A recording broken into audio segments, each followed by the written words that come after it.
Jusqu'ici, pour réaliser mes fonds et mes dégradés de couleurs, j'utilisais bien sûr les Distress Oxide, c'est toujours le cas, et avant j'utilisais un applicateur rond avec les embouts en mousse. Et du coup, pour éviter de mélanger les couleurs sur chaque mousse, je me suis fait une collection, une mousse par couleur.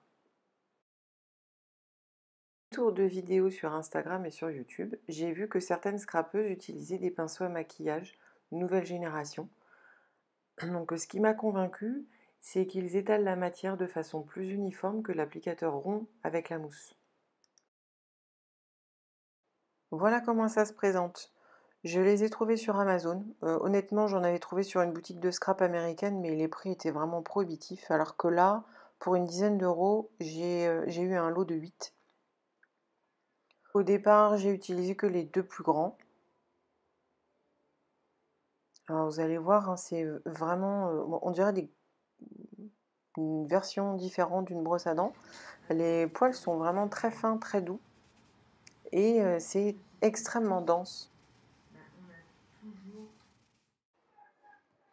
Finalement, chaque taille a trouvé son utilité. Ça fait une petite semaine que je les ai et je les ai tous utilisés. Pour vous montrer la différence, je vais faire un test sur un papier de brouillon. Alors d'abord avec l'applicateur que j'utilisais avant. Voilà, il était très bien.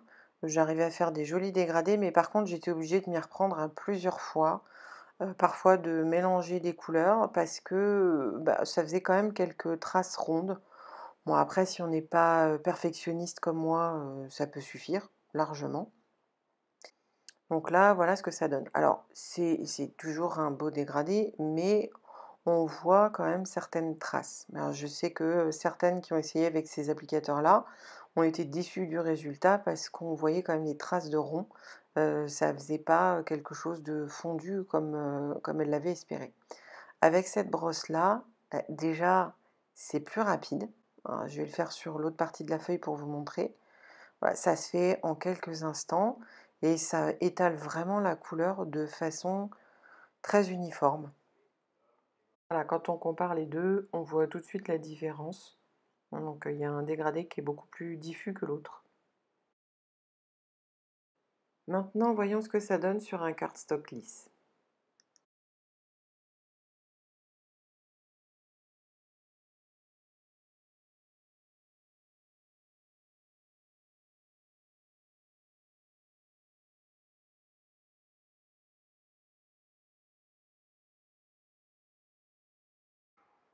En plus, ça se nettoie assez facilement. Il suffit de passer la brosse sur un papier de brouillon pour enlever le peu qui restait de couleur.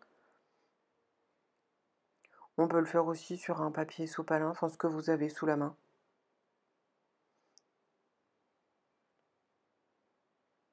Voilà, vous voyez, au bout d'un moment, il reste plus de couleur et il est prêt à repartir pour une deuxième. On voit que les couleurs se mélangent vraiment super bien. Ça fait des dégradés assez rapides et vraiment facile à faire.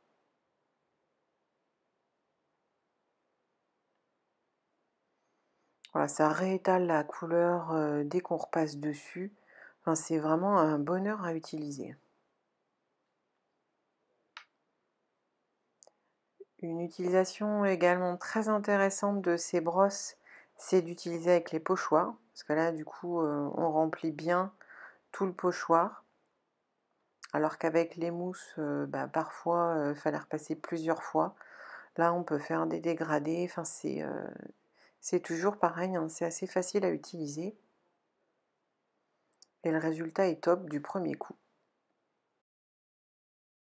Les brosses plus petites, je les utilise particulièrement sur les pochoirs pour récupérer un motif de façon ciblée.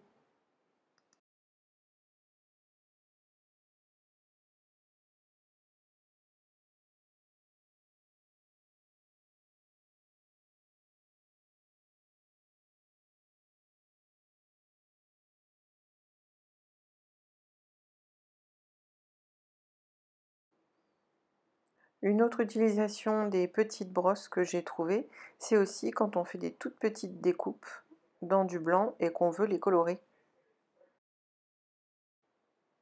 Donc là, par exemple, bah, je vais faire le corps de la bougie en bleu. et avec une autre petite brosse, je vais pouvoir faire la flamme de la bougie en jaune sans problème.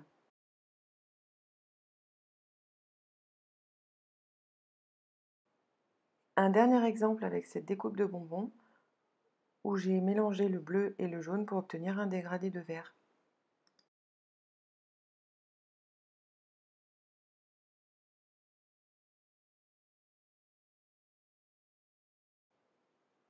Cette vidéo est terminée, j'espère que ça vous a plu.